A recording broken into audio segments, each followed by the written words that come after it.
as per request, I'm reacting to Why You Never Mess with Elite Special Forces. What you're seeing right now is a highly classified group taking over a dangerous criminal group. The next groups will shock you. This is 1st Special Forces Operational Detachment Delta, elite special forces that are involved in counterterrorism, high-risk operations, and daring rescue missions. But don't tell anyone we told you, because the USA will deny these guys even exist. What we do know is that since Delta Force was formed in 1977 by Colonel Charles Beckwith, the group has been involved in many dangerous top-secret missions. Taking down a Somalia militia leader? Easy. Rescuing an army helicopter pilot? Easy. What about Saddam Hussein? The group helped capture him in December 2003. These guys recently took down ISIS bad guy Abu in Syria. What do you think you need to be in Delta Force? Big muscles? Maybe the fierce look? No. First, you need to be in any armed service. Then you pass brutal physical and psychological tests which consist of... Okay, no one knows what it consists of because everything is classified. When I think of Delta, I think of Black Hawk Down. In the 1990s in Somalia, I think of Task Force Ranger and all the crap that went down. Some of their stuff is classified, but you can still find a lot on YouTube. That's not the end.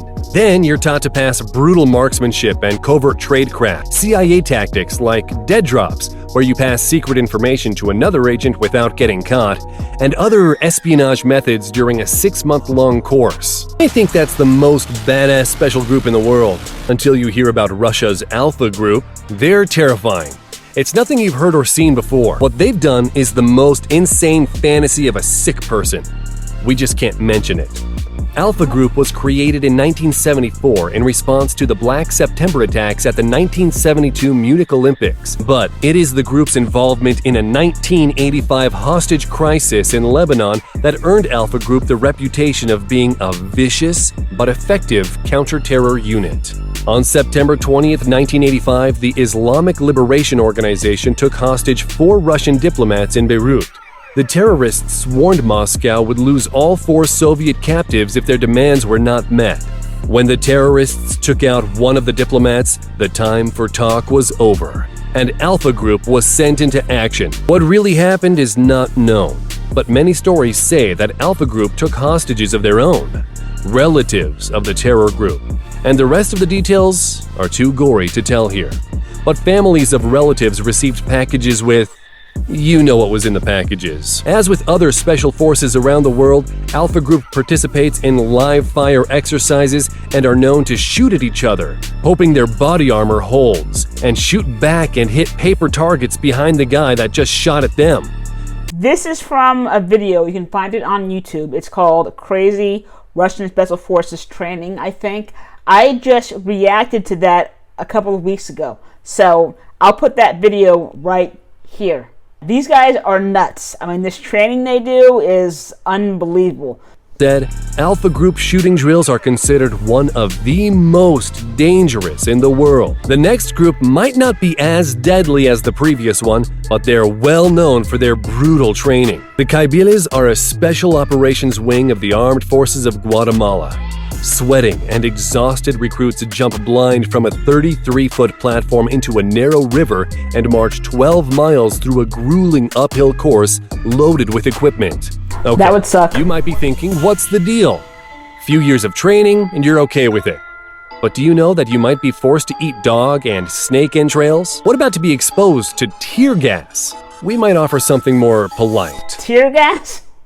Could this guy be any more dramatic? All recruits going to basic training for the Army and the Marines and probably the rest of the U.S. military branches, they all have to spend time in the gas chamber.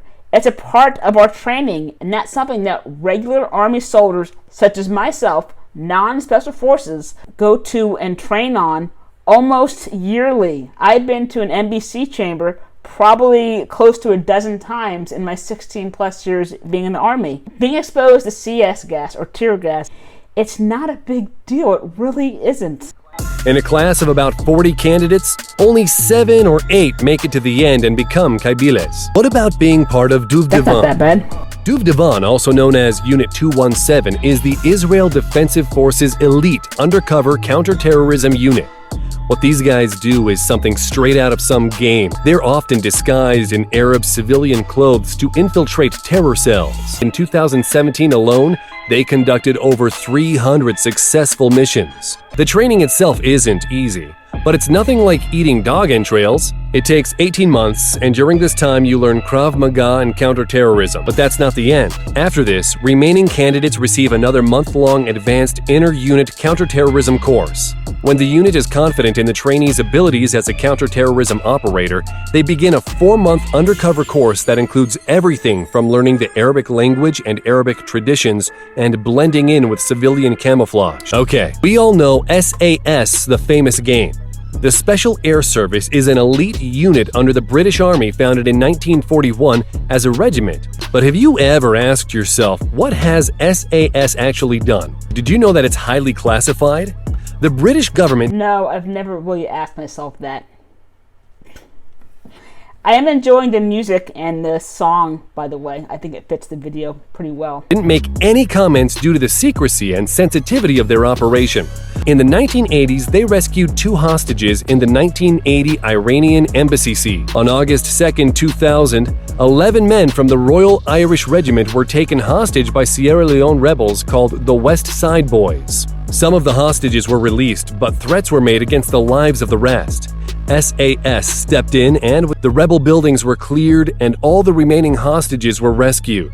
The recruits are chosen very carefully. Among 200 recruits, less than 30 finish the training. That's because you need to sit up 50 times in 2 minutes, do 60 press-ups in 2 minutes, run 1.5 miles in 10 minutes and 30 seconds. If you're okay with it, then it's an 8-mile march in 2 hours while carrying 25 pounds of equipment. Wow, this guy does not seem to understand that those standards really are not that high. The running standard? Yes, I think 1.5 miles in 10 minutes and 15 seconds. Well, that's a fast pace. But the 50 sit-ups in 2 minutes? That's the standard that the U.S. Army has for their soldiers, depending on the age group, but that is something that I could do today, and I'm out of shape. So the Ruck March, the 8 miles in 2 hours, that is a standard that the United States Army has for many of its badges and many of its posts even, or best soldier competition or best medic competition. But the standard is 12 miles with a 35-pound rucksack in 3 hours. So again, this guy is making it sound really dramatic, and it really is not. That standard is really not that elite. Then you'll learn some surviving skills, some week-long escape and evasion training, and that's it. Actually, no. We just wanted to make some pause so you can rest. Because at the end of training, there's 36 hours of resistance to interrogation. Gign is a special forces unit within the French National Gendarmerie, one of the 2 special police forces in France. In 1973, when most of Europe realized regular police could not handle terrorism tactics, Gign was activated. Since then, they carried out more than 1,000 missions, freed more than 500 hostages, and arrested over 1,000 suspects. Each of the Gign soldiers you see in service has passed 4 years of exemplary service, after which they passed physical, psychological, and medical requirements. And that's all we know, because much of it seems to be secret. Let's move to the east part of the world. Created in 2002, the Chinese snow leopard commandos are known to perform major counterterrorism missions. It has safeguarded dozens of major events, such as the Beijing Olympic Games, the Boao Forum for Asia and China International Import Expo.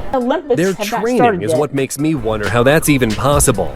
To be commandos, the recruits must complete more than 50 tasks, and training includes 200 push-ups, 200 sit-ups, 100 squats, lifting barbells 200 times, and carrying 77 pounds of gear for 6 miles with only a 4-hour rest every day. Most recruits are 18 years old, making them the youngest special forces on the planet. And these guys are known for setting some crazy records. Jinping can take out his gun, remove the safety, aim, and hit the target within 1.5 seconds. And Captain Liu set the record for climbing up to a 5th-floor balcony in just 6.07 seconds. That's impressive. Let's move even more east to Taiwan. There you'll find one of the fiercest special forces that's simply called Taiwanese Special Forces. Their training is secret. All we know is it takes just 10 weeks. Check out the road to heaven, the final stage of the training. In order to become a frogman, candidates must crawl over 165 feet of jagged and sharp coral rocks in nothing but a pair of shorts and gym shoes. It all starts with a hard fall from standing to planking position, which immediately after, the recruits have to crawl through the rocks on the points of their knees and elbows while their comrades cheer them on with a "I don't feel pain" chant. I already guessed why they did that straight fall into planking position is so that their body would be covered in sand, and that way as they did this little crawling motion on the rocks and coral, it would hurt even more. The recruits must be made of stone. I would scream everything except "I don't feel pain." Along the path are 10 stopping points where the recruit needs to stop and perform an exercise. And you know what's interesting? If an instructor isn't happy with your level of misery, they will tell you to go back and start again. So you better not mess with your instructor during the training. Then the instructors pour salt water over their wounds as a nice bonus. And finally, you're done. You've finished the course. Now you can wear this badass mask. But wait, what about the guys on the Segway?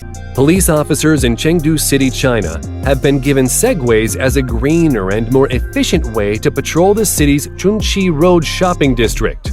Now it's much easier for the police to catch shoplifters in the area, and a team of 10 officers were out in full force showing everyone their new toys as a warning that if you're going to shoplift, you might get caught. Now, so these might be the most elite of all, the Chinese police on the Segways capturing shoplifters. just imagine if those Taiwanese Marines had segways. So a good video, but the guy was a little over dramatic.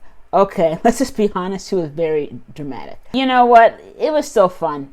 I'm Kylie, just another Army vet. If you enjoyed this video, then please smash that like button. Maybe check out this video right here. Thanks for watching.